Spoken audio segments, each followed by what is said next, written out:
독일의 신학자 에밀 브루너라고 하는 분은 그 사람의 자기 이해는 그 사람의 윤리학이라고 말했습니다. 자기를 어떻게 이해하느냐에 따라서 그 사람의 윤리학, 행동이 나온다, 그런 말이죠.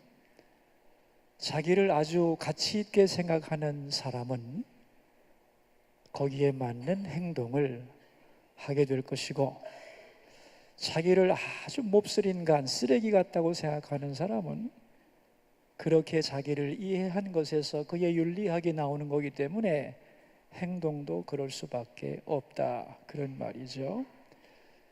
많은 부모님들이 자녀들에게 너 이렇게 해야 된다, 저렇게 해야 된다고 행동을 막 규제하고 간섭하는데 그렇게 해서 되는 게 아닙니다.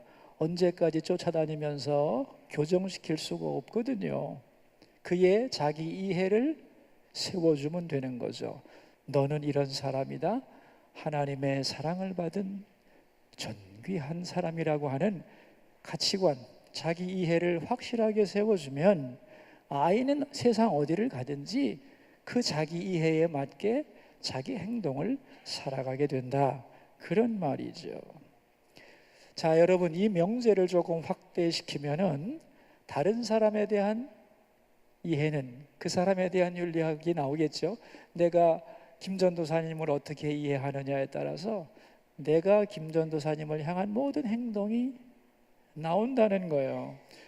이걸 신앙적으로 확대하면 정확합니다, 여러분. 하나님에 대한 이해에 따라서 내가 하나님을 향한 행동이 나오게 되는 거예요.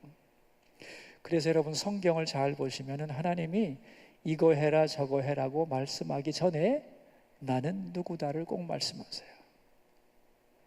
나는 이러이러한 하나님이다, 자기에 대한 이해를 분명하게 시켜주시고 그러므로 이렇게 하라고 명령하는 것을 볼 수 있어요. 왜? 하나님이 이런 분이기 때문에 거기에 합당하게 이런 행동을 하라는 거예요.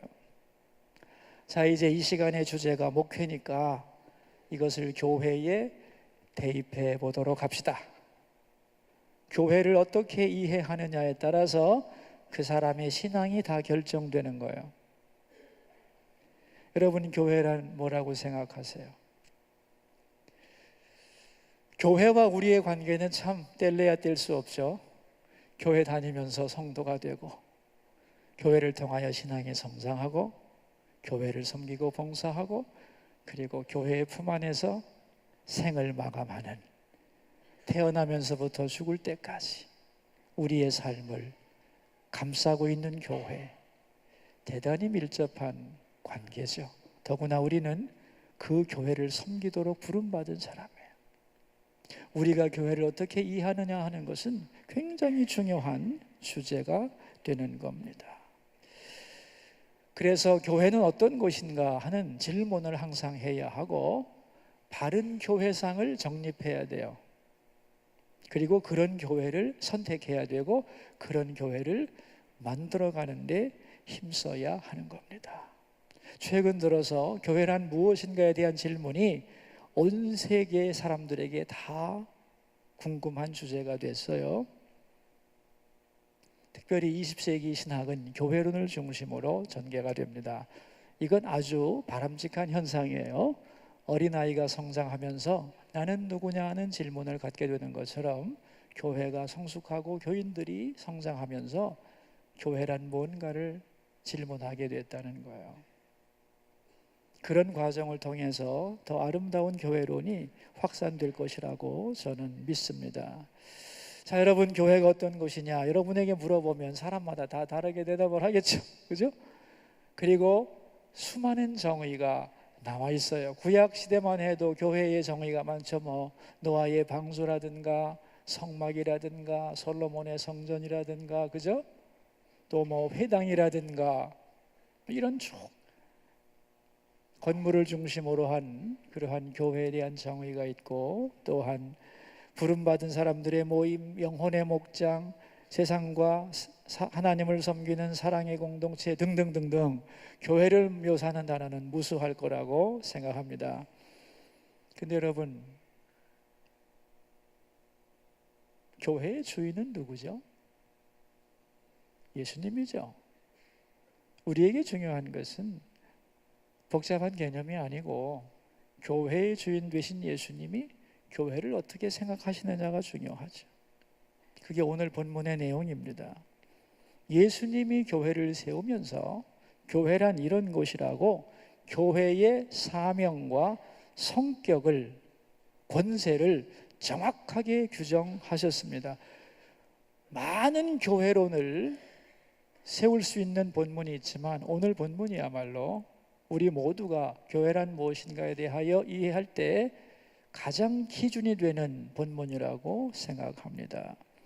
오늘 본문 13절 말씀을 우리 함께 읽어보도록 하죠. 13절입니다.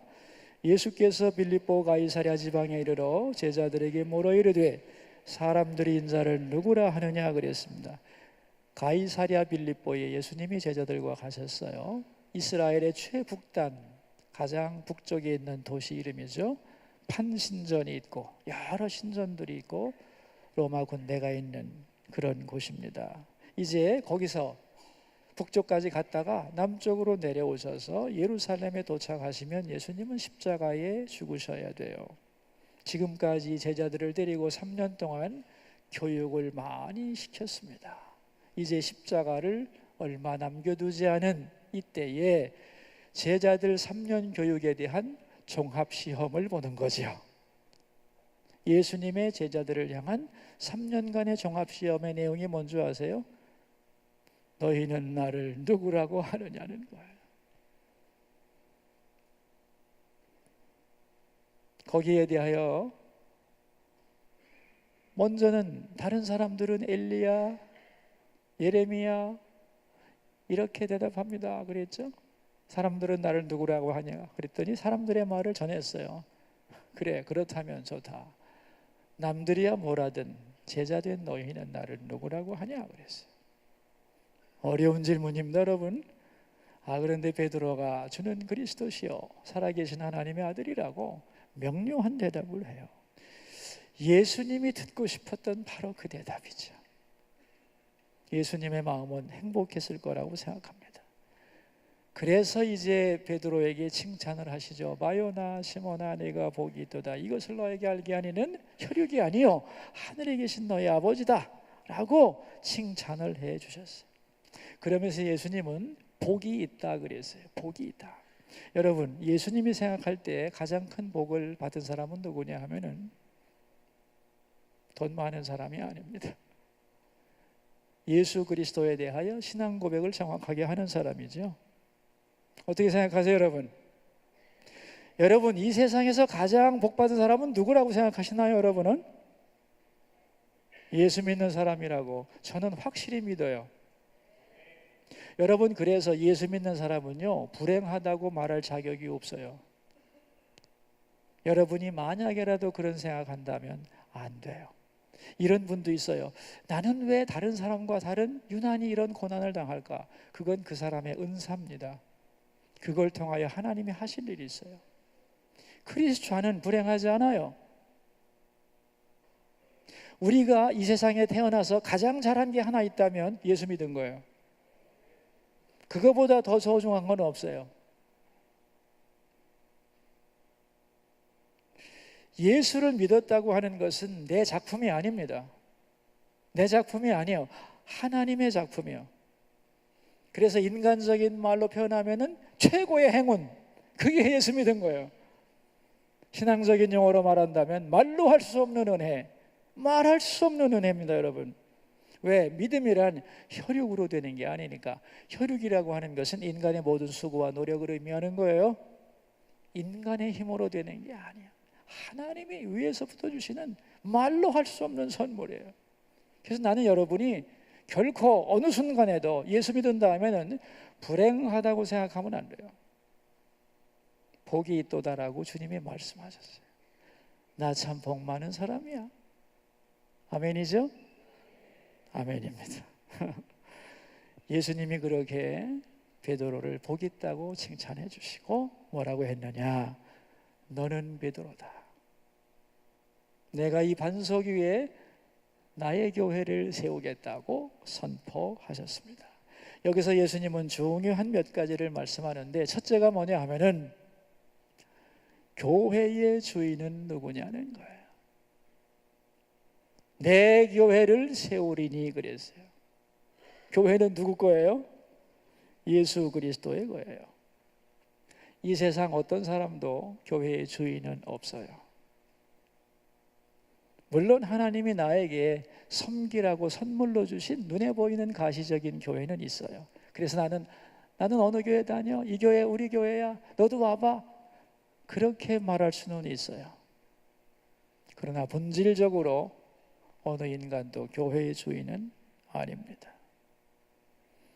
이 교회가 내 거라고 생각하면 그는 하나님의 영광을 도적질하는 것이고 교회의 주인에게 도전하는 행위입니다. 교회의 주인은 담임 목사도 아니고 장로님도 아니고 창립 멤버도 아니죠. 여러분, 교회가 복잡해지는 이유는 딱 하나예요. 예수 그리스도가 교회의 주인이라고 하는 분명한 고백을 부정하는 거예요. 이론적으로는 그렇지만 실제적으로는 내가 주인인데요. 이런 사람들이 있기 때문에 교회가 어려워지는 겁니다. 그러니까 이런 생각이 나오는 거죠. 내가 어떻게 만든 교회인데 남한테 주겠냐? 그래서 문제가 되는 거예요, 여러분. 5만 명 모아놓고 50만 명 몰아내는 겁니다, 여러분. 그게 왜 그러냐? 내가 교회의 주인이다, 그렇게 생각한 거죠. 전체로 볼 때는 교회에 해악을 끼치는 거죠. 이런 의미에서 좋은 교회는 시설이 좋거나 사람이 많이 모이는 교회가 아니고 이 교회의 주인은 오직 예수 그리스도뿐입니다. 이것을 확실하게 고백하는 교회가 좋은 교회인 줄로 믿습니다. 우리는 교회 걱정들을 굉장히 많이 하는데 그럴 필요 없습니다, 여러분. 교회의 주인은 예수님이기 때문에. 예수님이 교회 주인만 되면 교회는 아무 걱정 없죠. 우리 없어도 되고요. 자기 없어도 되는 거예요. 내가 없으면 교회가 안 된다는 말은 틀린 말입니다. 너 없어도 돼. 기스도 안 나. 사라져도 돼. 주님만 계시면 교회는 건강할 줄로 믿습니다. 교회의 주인이 누구냐? 예수님은 분명히 밝히셨어요. 내 거라고 그랬어요. 두 번째, 성도란 누구냐는 거예요. 성도란. 주는 그리스도시요 살아계신 하나님의 아들입니다라고 고백하는 사람이 성도입니다. 이걸 공개적으로 말하는 것이 세례고, 그래서 여러분, 우리는 먼저 교회를 세워가고 섬기는 사람으로서 베드로의 고백이 우리 가운데서 생생한 고백이 되어야 돼요. 신학을 했다고 다 믿음 있는 것도 아니잖아요. 우리 자신이 주는 그리스도시요 살아계신 하나님의 아들이라고 하는 분명한 고백이 우리 가슴 속에 새겨지기를 바랍니다. 꿈속에서라도. 더 나아가서 우리는 교회를 섬기는 사람들로서 성도들이 이렇게 고백할 수 있도록 만들어야 하는 사명이 우리에게 있는 거예요. 과연 우리 교회 성도들은 전부 다 주는 그리스도시요 살아계신 하나님의 아들이라고 하는 고백을 확실히 할 수 있겠나? 이런 생각을 하게 되면 안심이 안 되는 거죠. 교회의 재적 인원이라고 해서 이름을 올렸다고 천국 가는 건 아니거든요. 정말 우리 교인 한 사람 한 사람이다 구원받은 하나님의 나라 생명책에 그 이름이 기록되어 있을까? 여러분, 이것이 목사의 부담입니다. 1000명, 10,000명이 중요한 게 아니에요. 이들이 정말 구원받은 백성이 되어가느냐는 거죠. 그런데 말이죠, 이들이 그렇게 구원받은 백성이 되려면, 그렇게 만들어 가려면 우리가 뭘 알아야 되냐면은 복음을 정확하게 알아야 돼요. 예수 그리스도의 십자가를. 근데 복음을 정확히 아는 전문가가 많지 않습니다, 여러분. 설교를 듣고 분석해 보면 정말로 그리스도가 중심된 복음적인 설교, 저 설교를 듣고 정말 구원 얻을 수 있겠는가에 대해서는 퀘스천입니다. 신학이 복음이라고 착각하면 안 됩니다, 여러분. 신학은 열심히 해야 되지만 복음은 아니에요. 착하게 살면 복음인가? 아니에요. 구제하고 연약한 사람 도와주면 복음인가? 아닙니다.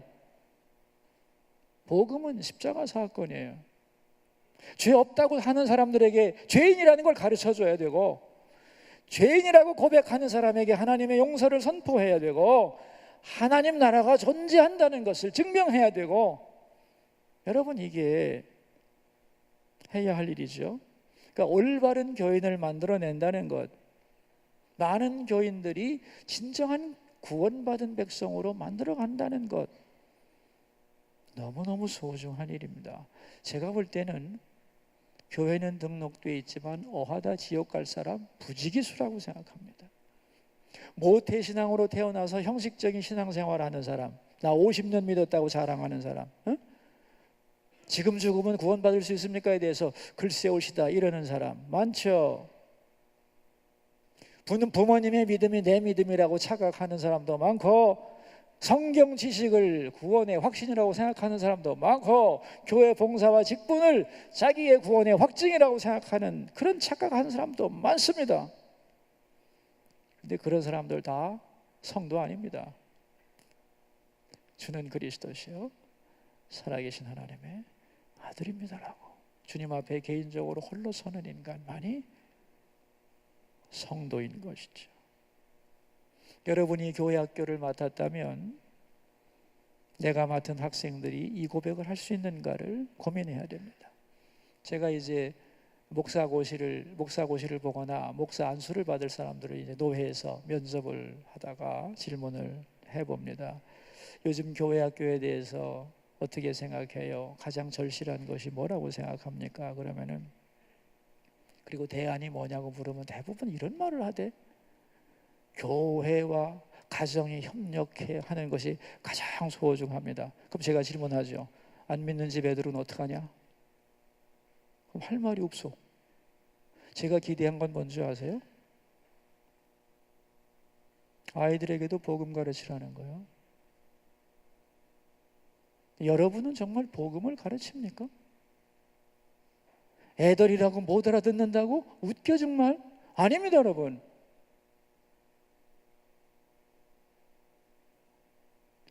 물론 그 아이들이 잘 성장해서 점점 큰 성숙한 신앙인으로 자라겠지만, 내가 맡은 그 양떼들을 올바른 신앙 고백을 하고 주님 앞에 세우는 일이 우리가 해야 할 중요한 일인데, 재미있게 듣기 좋은 소리만 한다고 목회는 아닌 거죠. 자, 지금 두 가지를 얘기했네요. 교회 주인은 누구냐 하는 얘기했고, 그 다음에 성도가 누구냐, 성도 제대로 만들어야 된다 그런 얘기했어요. 세 번째, 교회가 뭐 하는 곳이냐 이거죠. 교회 18절입니다. 우리 함께 읽어보죠. 또 내가 내게 이르노니 너는 베드로라. 내가 이 반석 위에 내 교회를 세우리니 음부의 권세가 이기지 못하리라 그랬어요. 내가 교회를 세우는데 그 교회란 뭐 하는 곳이냐면은 음부의 권세가 이기지 못하는 곳이다 그랬어요. 여러분 성경에 보시면 음부의 권세 그럴 때 왼쪽에 숫자가 달려 있나요? 성경마다 좀 다르겠지만 저는 4라고 하는 글씨가 있네요. 권세 위에 주가 달려 있죠. 밑에 찾아보면은 권세란 말 대신에 뭐라고 써 있어요? 데몬이라는 말이 써 있어요. 지옥의 권세가 이기지 못하리라 할 때 그 권세 대신에 대문, 큰 문을 의미하는 말이에요. 그게 무슨 소리냐면은 이런 얘기입니다. 지옥의 대문이 이기지 못하리라 그런 뜻이에요. 다시 말하면 교회는 뭐 하는 곳이냐면요, 음부의 지옥의 대문을 때려 부수는 곳이라는 뜻이에요. 여러분, 이 세상에서 지옥의 문을 때려 부술 수 있는 기관은 오직 한 군데밖에 없어요. 어딜까요? 교회입니다. 교회의 첫 번째 사명이 뭐라고? 예수님이 말씀하는 거예요. 이거 교회 주인이 음부의 대문이 이기지 못한다 교회를. 무슨 소리예요 이게? 교회는 지옥의 대문을 때려 부수는 곳이라는 거예요. 여러분, 이런 생각을 해보세요. 교회는 반란군이 점령한 지역에 파견된 왕의 친위 부대입니다.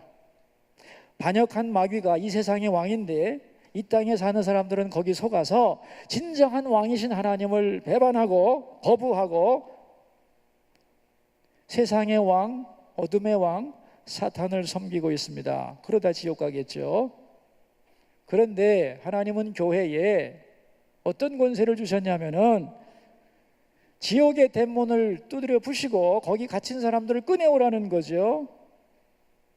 여러분, 우리가 회개라는 말 교회에서도 가르쳐줘. 메타노이라는 말, 그죠? 이 메타노이라는 말이 무슨 뜻이냐면 군대 용어입니다. 군대 용어. 어떨 때 쓰는 거냐면은 반역한 사람들을 싸워가지고 제압했어. 그리고 그들을 무릎을 딱 굴려놓고 칼을 그들의 목에 딱 대고 메타노이 이러는 거예요. 무슨 소리냐면 네가 지금까지 따라갔던 잘못된 왕을 버리고 진정한 왕에게 무릎을 꿇어라, 그런 뜻이에요. 메타노이. 안 하면 댕강이죠 뭐.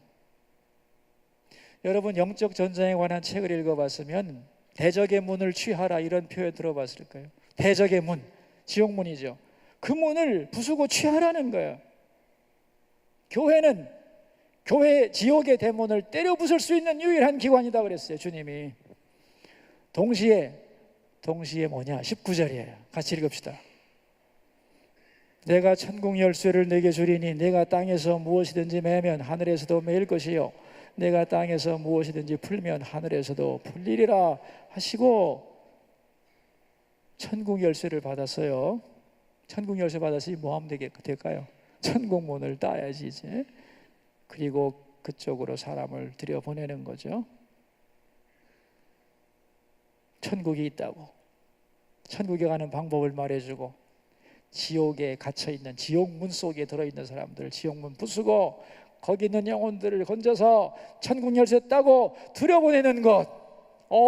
여러분, 이게 교회가 가진 권세입니다. 놀라운 것이에요. 놀라운 것. 이것이 주님이 꿈꿨던 교회입니다. 우리 주님이. 교회의 위기가 뭐냐? 이 본질을 잃어버리는 거죠. 그래서 미국의 토저 목사님은 이런 말을 했어요. 좋은 교회란 예수님의 비전을 가진 공동체입니다. 다시 말하면 예수님의 꿈을 실현하는 교회라는 거예요. 그리고 이렇게 말했어요. 예수님의 꿈은 뭔가? 오늘 본문입니다. 성도들이 예수를 그리스도로 확실하게 고백하는 것. 둘째, 교회를 통하여 음부의 권세를 꺾어버리는 것. 셋째, 천국 열쇠를 주어 이 땅에 하나님 나라를 건설하는 것. 그랬어요. 많은 교인들과 또 목사님들 중에도 교회 그러면 푸른 초장 맑은 물가, 아주 전원적이고 목가적이고 낭만적인 것을 생각하는데, 물론 그런 부분도 있죠. 우리가 양이고 주님이 목자니까. 본질은 그게 아니에요. 지옥문 부수고 천국 열쇠 따고 영혼을 구원하여 내는 곳이에요. 그런 의미에서 교회는 가장 위대하고 동시에 가장 처절한 영적인 전쟁이 일어나는 현장이라는 거예요. 영혼 쟁탈전이 벌어지고 있는 거예요. 하나님 나라 확장을 위하여 최전방에서 싸우는 그러한 전투 현장이 바로 교회라는 개념을 절대로 잊어서는 안 돼요. 영적인 특수부대예요. 여러분은 이런 교회 개념을 가지고 있나요? 저는 말입니다, 교회 목사로서 영적 전투부대의 지휘관이라는 의식을 항상 하고 있어요.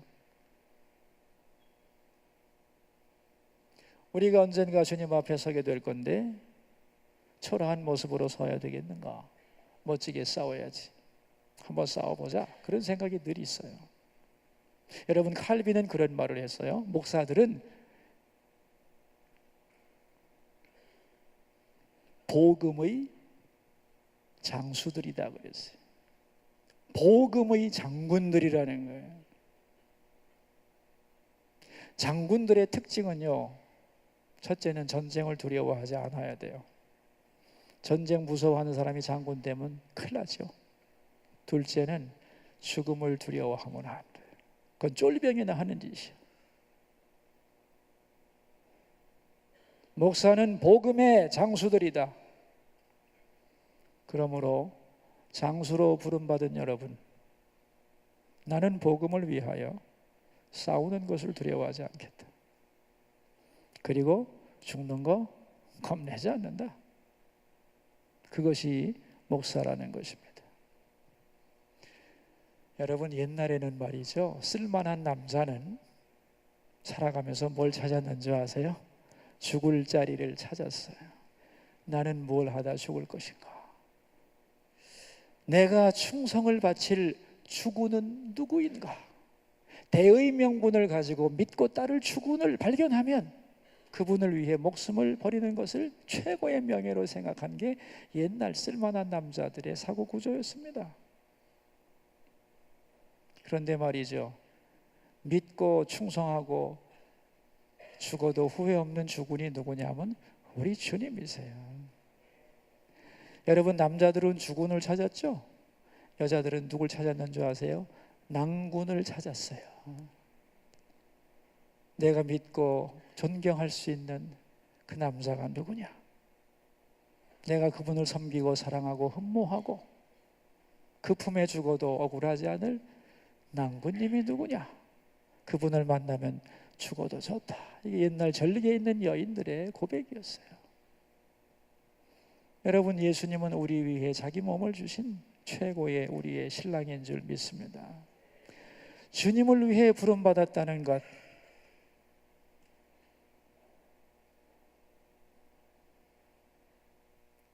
그분을 위해 일할 수 있다는 것, 그분께 충성을 바칠 수 있다는 것, 그것은 축복 중에 축복인 줄로 믿습니다.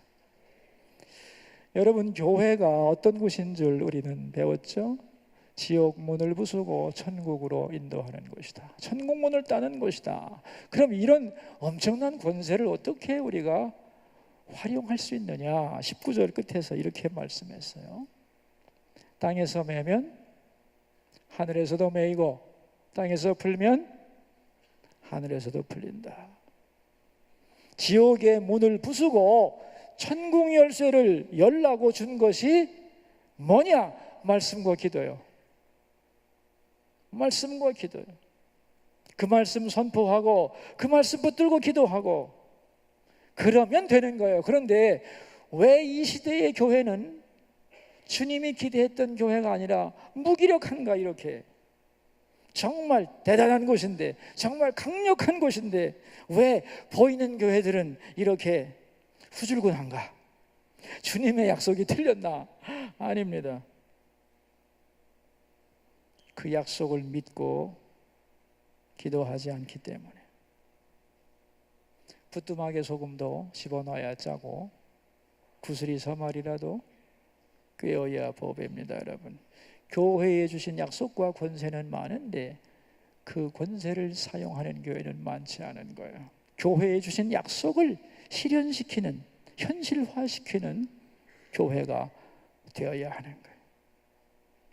그래서 기도하는 교회, 주님이 주인 되신 교회만 만들어 놓으면 되는 거예요.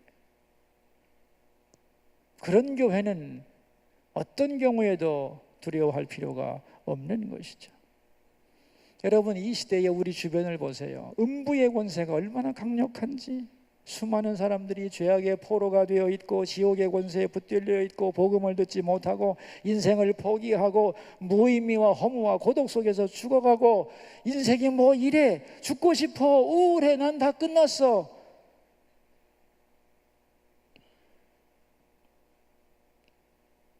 죽고 싶은 사람이 얼마나 많겠어요, 요새. 중독자 얼마나 많습니까? 사람을 황폐시키는 강력한 죽음의 이 지옥의 권세가 엄청나게 판을 치고 있는데 우리는 그런 사람들 보면서 어떤 생각을 하시나요? 발을 동동 구르면서 어떻게 하면 좋아 그러나요? 그런데 잘 생각해 보세요, 여러분. 지옥 문을 부술 권세를 누구에게 줬는지. 주는 그리스도시요 살아계신 하나님의 아들입니다라고 주님과 개인적인 관계를 맺은 진정한 성도라면 그들이 모여있는 교회라면 지옥의 권세를 부술 수 있는 권세를 주셨어요. 아멘이죠. 그래서 써야 되는 겁니다. 너 예수 믿지? 너 하나님의 자녀지? 그렇다면 지옥의 문을 부수는 힘을 너에게 주겠다. 그런 얘기 아니에요. 지옥의 권세가 너를 사로잡지 못하게 하겠다는 거 아닙니까, 여러분? 그죠? 네 앞에 천국문 열릴 수 있다는 거 아니에요. 여러분, 겁을 내면 집니다. 그러나 나에게 그 권세를 주셨다고 믿고 나가면 어떠한 어둠 권세도 이길 줄로 믿습니다. 그 힘이 나에게 있는 건 아니에요. 예수의 이름 속에 있는 거죠. 근데 예수님이 이름을 빌려줬잖아요. 백주수표 내 이름 써도 좋다 그랬잖아요. 믿고 써야지 뭐, 그죠? 쓸수록 능력이 나올 줄로 믿습니다. 네. 이런 사람이 있어요. 아유, 저는요 예수를 그렇게 전투적으로 믿고 싶지 않아요. 평화롭게 믿고 싶어요. 우아하고 고상하게. 이런 사람 많습니다. 그런데 여러분, 이런 사람들은 어떤 사람이냐면은 총알이 날라오는 전투 현장에서 여기가 피크닉의 현장인 줄 알고 피크닉 가방 들고 양산 쓰고 멋 부리는 이런 여자하고 똑같은 거예요. 그런 걸 보고 뭐라고 부르는 줄 아세요? 꼴불견이라고 하는 거예요. 많은 성도들이 평화와 진정한 평화와 소극적인 타협을 혼동합니다. 기도하지 않고 아무 일도 없는 것을 평화라고 생각하는데 천만의 말씀이요, 그건 평화가 아니요, 대적들과 타협하여서 아무 일도 하지 않는 거지. 그러는 동안에 하나님이 나를 통해 이루고자 하는 일들이 다 무너진다는 사실은 모르고 그게 평화라고 타협입니다. 마귀에게 속는 거죠. 그런 성도들로 교회가 가득 차 있는 거죠, 사실은. 그래서 자기 자신이 영적인 군사라는 것도 모르는 사람도 많아요. 영적인 군이라, 교회가 영적인 전쟁터고 자기가 영적인 군사되었다는 사실도 모르는 교인도 많고, 안다고 해도 전의를 상실한 무기력한 군인도 많아요. 저는 옛날에 그 라이언 일병 구하기라고 하는 영화 있어요. 거기 보면은 아주 심약한 군인이 하나 나오는데 잊지 못할 장면이 하나 있어요. 그 심약한 군인은 겁이 나서 이 마음이 약해서 총도 못 쏴. 그러니까 보급 역할을 맡겼어요. 근데 부대가 전투가 벌어지면서 그 군인에게 총알을 빨리 가져오라고 그랬는데 그를 보내놓고 나머지 부대원들이 독일군과 이제 백병전을 벌이고 있는데 한 사람이, 미군이지, 이제 사람 미군이니까, 아군이 독일군과 싸우다가 독일군이 이 미군을 밑에 깔고 대검으로 목을 찌르려고 합니다. 마지막 발악을 하면서 막 사투를 벌이고 있는데 이때 총알을 가지고 오던 이 심약한 병사가 그 비명 소리를 듣고, 나 같으면 말이야 빨리 가서 둘 다 총이 없으니까 따당 쏘면 끝나는 거 아니야. 자기 아군을 위에서 죽이는 독일군을 쏘면 끝나는 건데 그 아군의 비명 소리를 듣고 무서워서 다다다다다다다다 떨면서 계단에서 꼼짝을 못하고 있는 거예요. 그러는 새에 아군은 독일군에 의하여 죽죠. 그리고 독일군이 딱 나와 보니까, 쳐다보니까 총알을 가득 담은 총을 가지고 달달 떠는 그 군사를 보고 씩 웃으면서 내려가는 장면이 있어요. 잊지 못할 장면입니다. 저런 듬신이란 말이 막 나오죠, 그죠? 전의를 상실한 군인. 이 시대의 교회와 성도들 중에는 이런 사람들이 너무 많아요. 저는요 교회를 걱정하는 사람들이 많은데, 맞아요, 이대로 가면 참 안 된다고 생각하지만, 그러나 우리가 신앙 고백을 새롭게 하고 음부의 권세가 교회를 이기지 못한다는 것을 고백하고 기도하면 교회는 다시 일어설 줄로 믿습니다. 주님이 교회의 주인 되시기 때문에 교회의 본질을 알고 권세를 회복하면 얼마든지 가능한 거예요. 물론 모든 목사님들의 은사와 기질이 다르기 때문에 다양한 방법으로 앞으로 교회들을 여러분은 세워나갈 것이지만, 그러나 그럼에도 불구하고 교회의 본질은 영혼을 구원하는 거다. 지옥문을 부수고 천국 열쇠를 따고 그들을 들여보내는 것이다 라는 교회의 기본 개념을 여러분이 절대로 잊어서는 안 됩니다. 여러분, 제가 말한 교회관이 좀 너무 과격하다는 생각이 드세요? 저도 여러분만 할 때는 무난하고 따뜻한 교회관을 가지고 있었어요. 그런데 제 아들을 하늘나라로 보내고 나서는 교회관이 많이 바뀌었어요.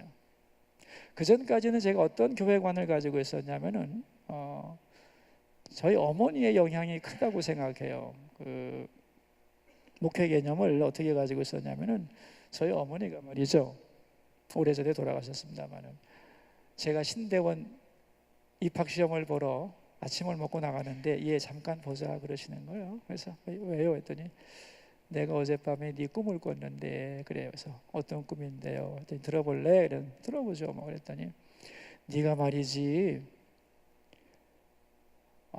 상복을 입었더라. 굵은 베옷을 입었는데 굴건까지 아주 탁 쓰고 큰 장례를 치르는 상주 모습이더라. 내가 그 모습을 딱 보는 순간에 제가 상복을 입었으면 내가 죽었단 말인가? 이런 생각이 들었대요. 그런데 그 상복 입은 네가 말이지 축하 화환을 들고 있더라. 그 순간에 그럼 뭐야? 내가 죽은 걸 축하한다는 뜻인가? 어머니가 잠깐 혼동되셨대요. 그래서 주님께 물었대요. 이게 무슨 소린가? 그리고 느낀 것을 얘기해 주셨어요. 네가 오늘 주의 종이 되려고 신대원 시험을 치르는데 주님의 종이 누군가? 나는 이 꿈을 보고 느낀 게 있다. 주의 종은 상복을 입은 사람이다. 죽어가는 영혼을 위해 울어주는 사람이다. 나라와 교회와 자기 성도를 위해 눈물 흘리는 그러한 목사가 되어다오 그러셨어요. 그럼 축하 화부는? 그랬더니 오늘 시험 보는 날이니까 결과가 좋겠지 그러셨어요. 저는 그날을 잊지 못해요. 우리 어머니가 신대원 시험 보러 오는 날 주의 종은 영혼을 위해 눈물 흘리는 것이라고.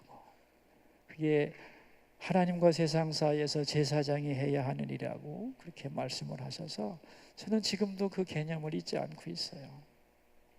많이 울어주는 게 목사 일이지 그런 생각을 해요. 그 다음에 제가 이제 목회를 쭉 하면서는 어떤 생각을 했냐면, 목회란 뭐라고 생각했냐면 목회란 설교다 그런 생각을 했어요.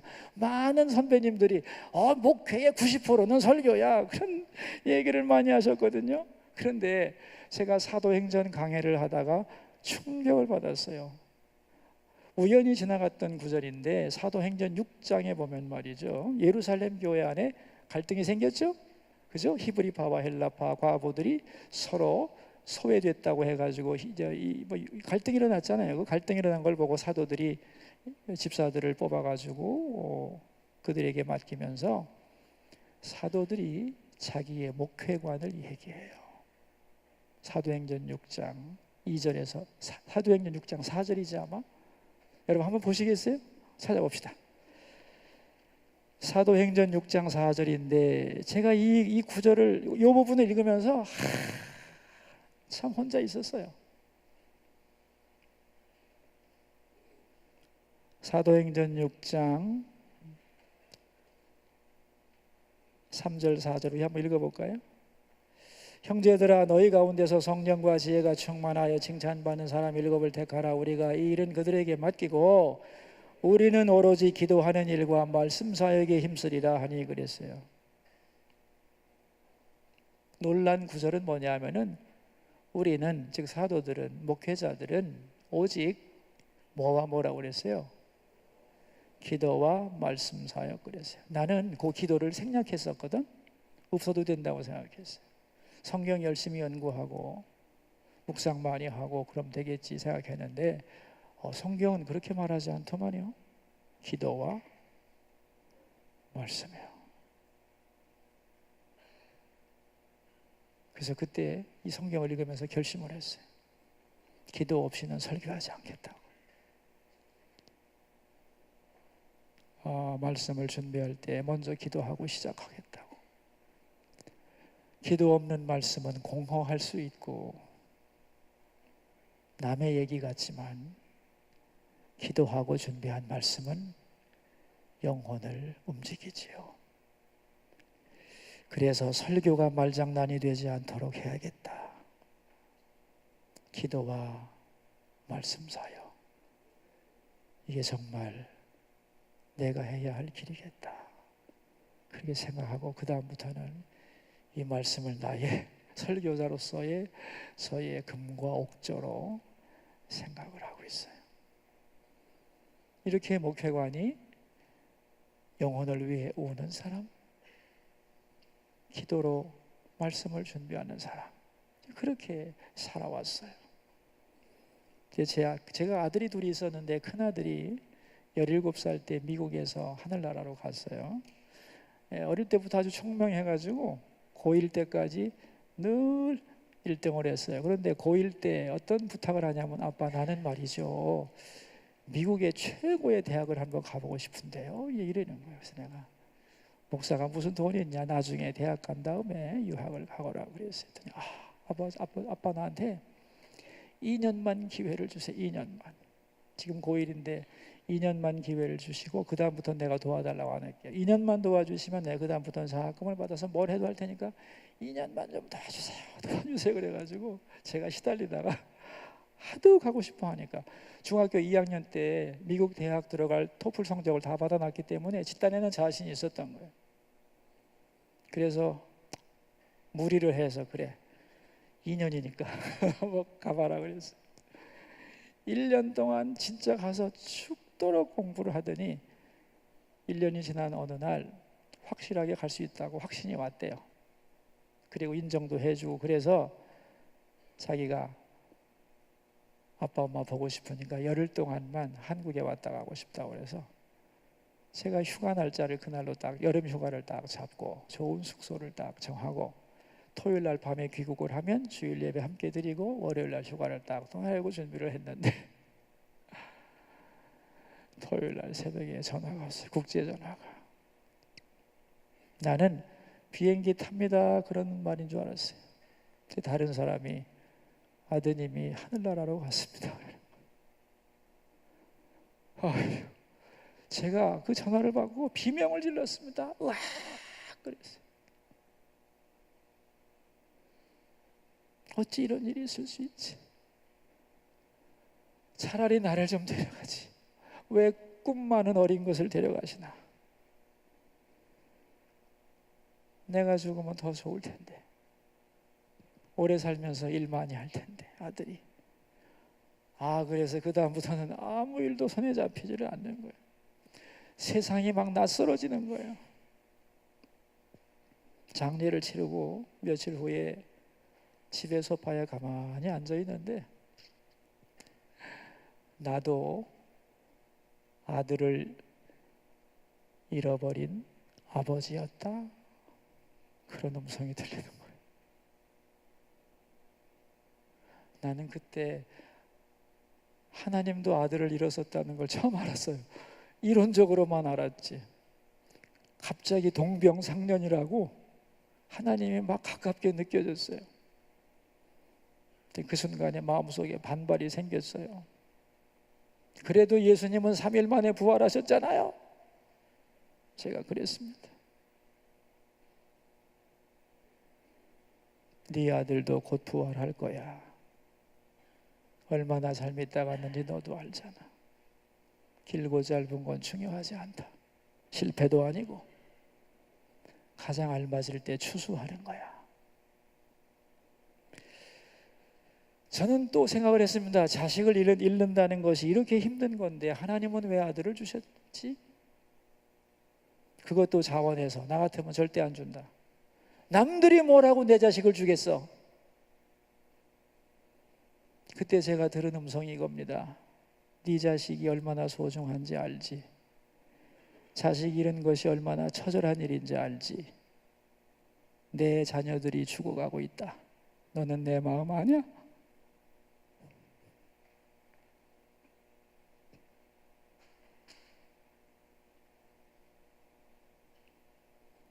너는 내 마음 아냐? 하나님의 말씀. 너는 내 마음 아냐? 내 자식 주고 바꾼 영혼들이 죽어가는 거. 죽어가는 네 자식을 살리려는 마음으로 죽어가는 영혼들을 살려라. 이게 내가 너에게 원하는 거다 그랬어요.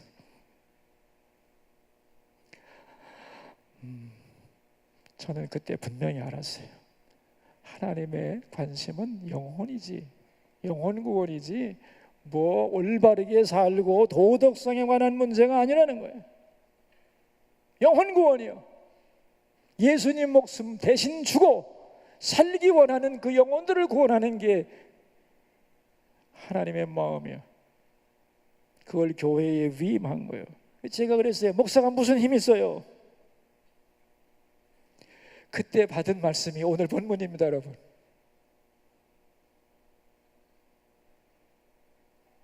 교회란 이런 것이구나 하는 걸 그때 알았어요.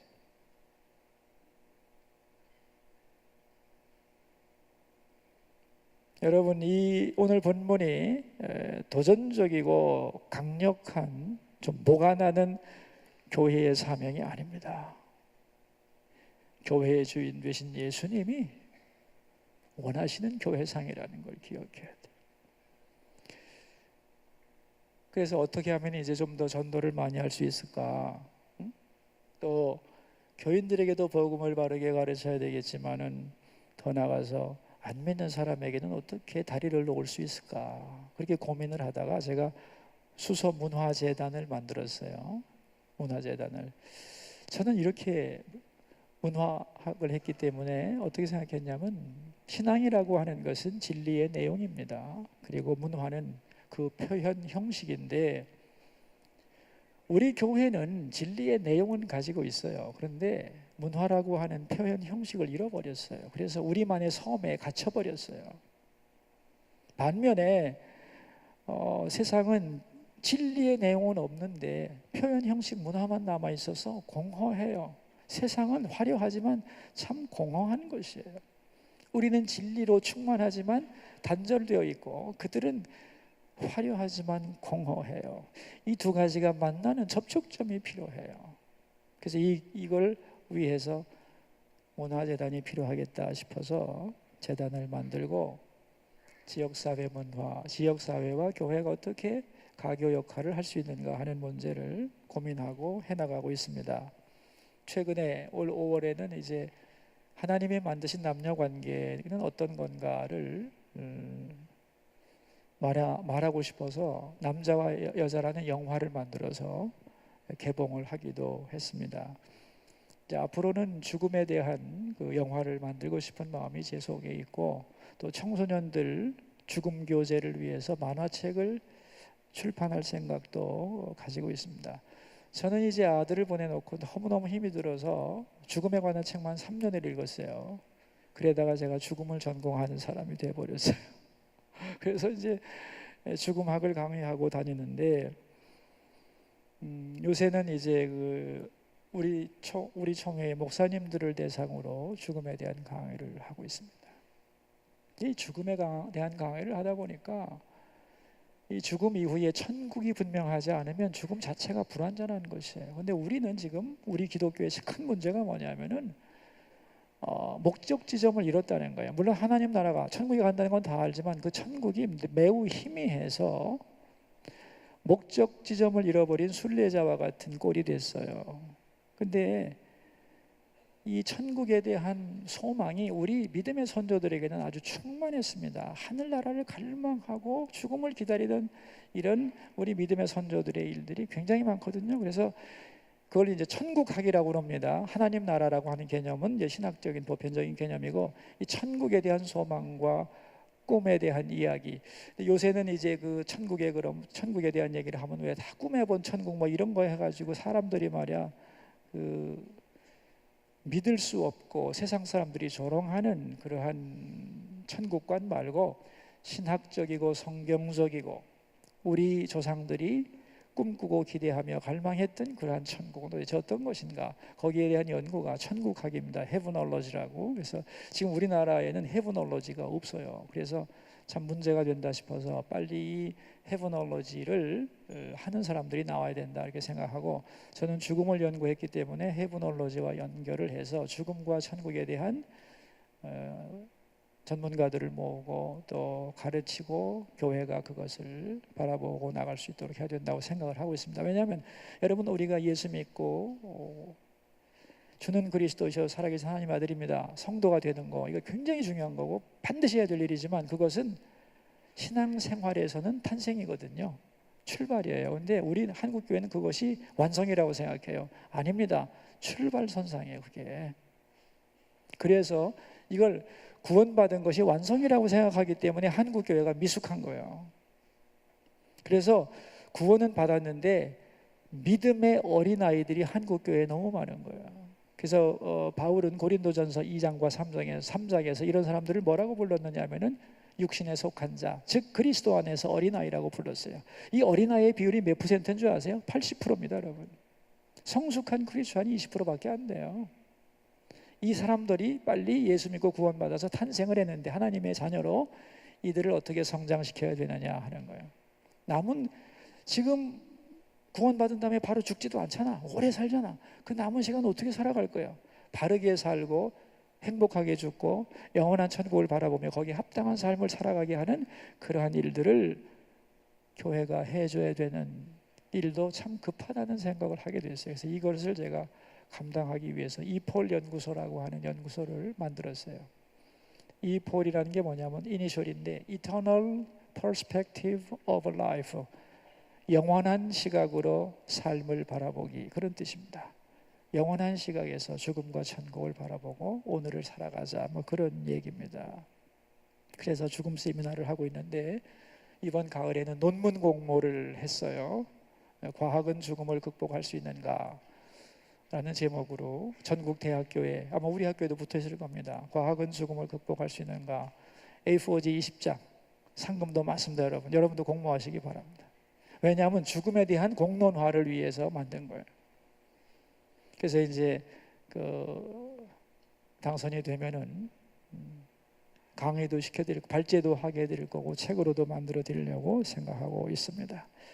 생명의 탄생, 생명을 탄생시키는 것 중요하고 그들이 성장시키는 것, 그것도 중요한 것이죠. 이런 일들, 그래서 먼저는 교회의 교회됨을 바로 하고 성도가 뭐냐, 그다음에 목회자란 어떤 존재냐 하는 것을 우리가 확실하게 이해하고 그 다음에는 그 영역을 확장해 나가야 되는데, 요즘에 이제 많이 생각하는 건 뭐냐면, 여러분 요즘에는 영적 리더십이라는 말을 별로 안 합니다. 옛날에 한참 한 10년 전에는 영적 리더십이라는 말이 무지하게 부흥했어요. 굉장히 유행했는데 이제 안 씁니다, 별로. 왜냐하면 영적 리더라고 하는 말을 듣는 순간에 지가 뭐 대단한 사람 된 것처럼 구별하는 것들이 너무 많아가지고 삶으로는 그렇지 않은데 굉장히 월등한 사람인 것처럼 착각하는 것이 너무 많아서 영적 리더십이라는 말을 요즘 별로 안 써요. 진정한 우리의 리더는 누구냐 하면은 예수님 한 분뿐이에요. 그럼 우리 모두는 누구냐? 팔로워, Jesus follower, 예수님을 따라가는 사람들이에요, 그죠? 그래서 요새는 진정한 목회자상은 뭐냐 하면은 영적 리더가 아니고 Jesus follower예요. 앞서서 예수님을 따라가는, 그 따라가는 것을 보고 또 교인들이 따라오는, 나는 그게 목회자상이 아닌가 그렇게 생각을 합니다. 예수님께서 뭐라고 했냐면, 나는 마음이 온유하고 겸손하니 내 멍에를 메고 내게 배우라 그랬잖아요. 온유하고 겸손한 마음으로 Jesus follower, 예수님을 따라가는 그 모습으로 가야 되겠다 생각해요. 요즘에 한국교회에 많은 문제들이 발생하면서 제 목회관에 또 하나가 첨가가 됐어요. 목회의 완성은 은퇴까지 포함해야 하는 거구나, 그런 생각을 했어요. 전성기 때 교회를 부흥시키는 게 목회가 다가 아니구나. 은퇴를 잘 하는 것까지. 그래서 뒤에 남은 사람들이 상처받지 않고 계승되는 그런 것이 바른 목회가 아니겠나, 그런 생각을 해요. 제가 올해 환갑입니다. 앞으로 10년 남았는데 어떻게 남은 10년을 다시 마음을 추스려서 Jesus follow가 될 건가?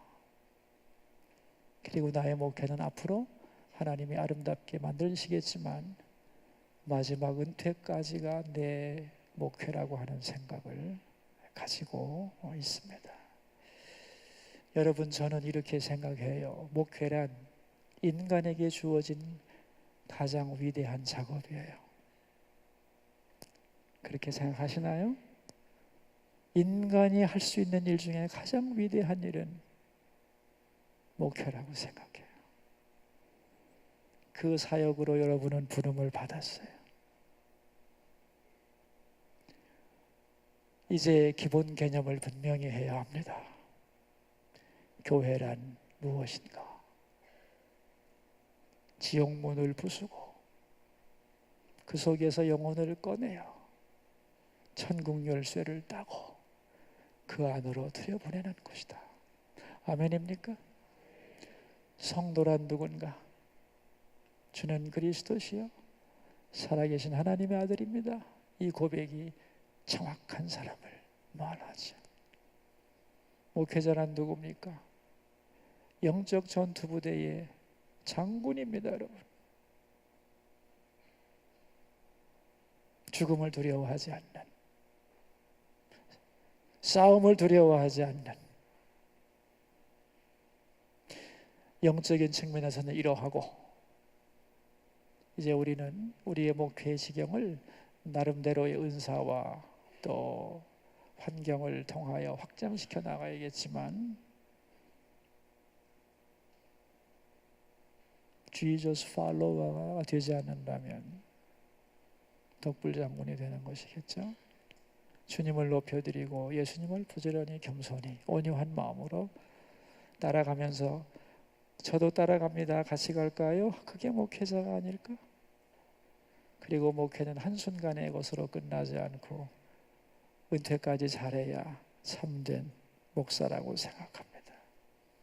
이런 분명한 개념을 가지고 여러분 부르심을 받은 이 위대한 일에 기쁨으로 헌신하는 여러분 되기를 주의 이름으로 축원합니다. 우리 함께 기도할까요? 두 가지 기도 제목으로 기도하고 마치도록 합시다. 첫 번째 기도 제목입니다. 하나님, 교회가 뭔지 바로 알게 하소서. 지옥의 대문을 부수고 천국을 여는 교회가 되게 하소서. 음부의 권세에 눌린 교회가 되지 않게 하소서. 주님이 주인 되시는 교회, 승리하는 교회가 되게 하여 주소서. 기도하겠습니다. 여러분, 하나님 아버지, 오늘 교회가 무엇인가, 목회가 뭔가 함께 말씀을 맺고 생각했습니다. 예수님이 원했던 교회, 예수님이 꿈꿨던 교회, 예수님이 갈망하는 교회, 그런 교회는 지옥의 대문을 부수는 곳입니다. 천국의 열쇠를 가지고 그 문을 여는 교회입니다. 이 위대한 사역이 교회의 사역임을 믿습니다. 엄청난 능력과 약속을 받고도 많은 교회들이 음부의 권세에 눌려서 허덕이고 싸우며 사람이 주인된 교회가 되고 싸우며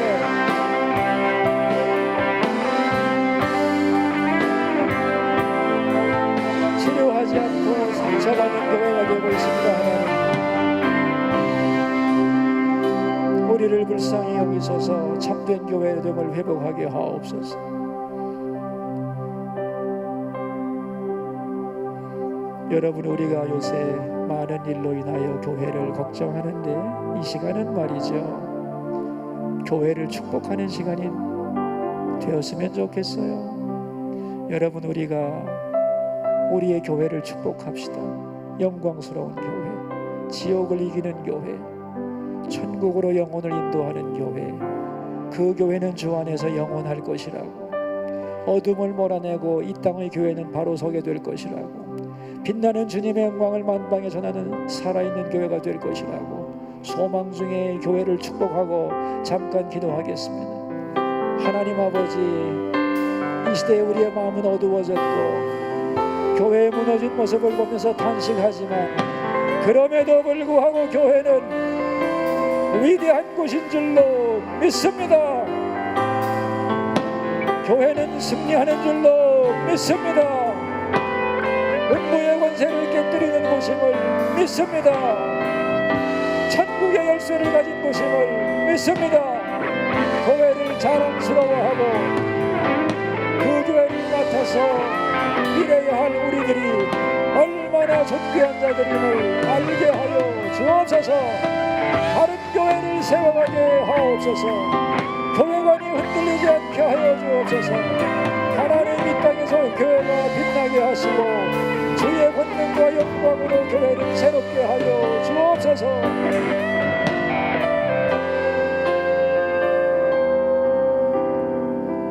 우리 이 시간에는 다양한 은사를 따라 우리에게 맞는 목회 길을 열어주소서. 특별히 사역지를 찾는 우리 3학년을 위해서 우리 함께 축복하며 기도합시다. 함께 기도하겠습니다. 하나님 아버지, 우리 모두를 주께서 부르셨고 우리 모두에게 소망을 가지고 계신 줄 믿습니다. 우리 모두가 다양한 은사를 따라 다양한 목회 길을 열어주셔서 특별히 우리 3학년 학생들을 축복합니다. 3년 동안 기도하며 열심히 공부하며 잘 훈련받을도록 이제 교회 현장에 나가서 주님을 위해 달려갈 수 있도록 그들에게 가장 알맞은 사역지를 허락하여 주시옵소서. 그래서 기쁨으로 새 출발할 수 있도록 은혜 내려 주옵소서. 교회의 주인 되신 주님, 주님이 교회의 머리시며 주님께서 어떤 교회를 원하셨는지, 어떻게 그런 교회를 이룰 수 있는지를 생각했습니다. 지옥의 문을 부수는 교회, 천국 열쇠를 소유한 교회, 이런 약속을 가지고도 기도하지 않는 어리석은 우리가 되지 않게 하옵소서. 말씀이 제대로 선포되지 못하고 기도가 힘을 잃어서 지옥의 권세에 정복당하는 일이 없게 하여 주소서. 주님을 진정으로 따르는 팔로워들이 되고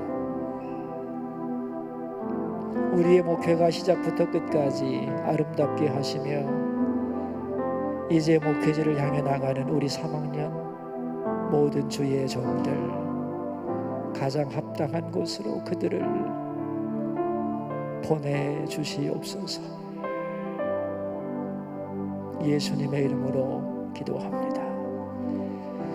지금은 교회의 주인이신 주 예수 그리스도의 은혜와 우리를 당신의 종으로 부르신 하나님 아버지의 크신 사랑과 예수님을 따르는 목회자가 되게 하시는 성령의 교통하심이 이 자리에 머리 숙인 학생들과 모든 교직원들과 이 땅의 모든 교회들 위해 이제와 영원토록 함께 하시기를 축원하옵나이다. 아멘.